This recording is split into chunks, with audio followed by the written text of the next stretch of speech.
দুয়ার খুলে রেখেছিল তা নিয়ে অনুশীলন সমিতির সদস্য প্রিয়নাথ দাশগুপ্ত লিখেছেন, স্বামী শারদানন্দজির স্নেহ ও ভালোবাসা ছিল অতুলনীয়।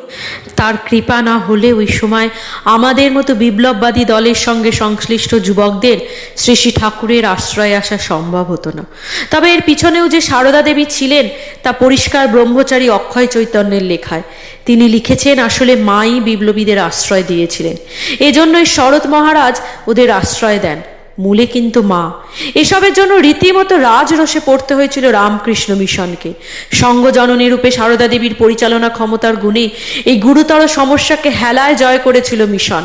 আসলে সঙ্গজননী হিসাবে শ্রী শ্রী মা যে সিদ্ধান্ত নিতেন তাতে শেষ পর্যন্ত অটল থাকতেন। 1905 সালে বঙ্গভঙ্গের পরে এমন অনেকে রামকৃষ্ণ মিশনে যোগ দিয়েছিলেন যারা অতীতে সক্রিয় রাজনীতির সঙ্গে ঘনিষ্ঠভাবে যুক্ত ছিলেন। উদাহরণস্বরূপ বলা যায়, স্বামী প্রজ্ঞানন্দ, স্বামী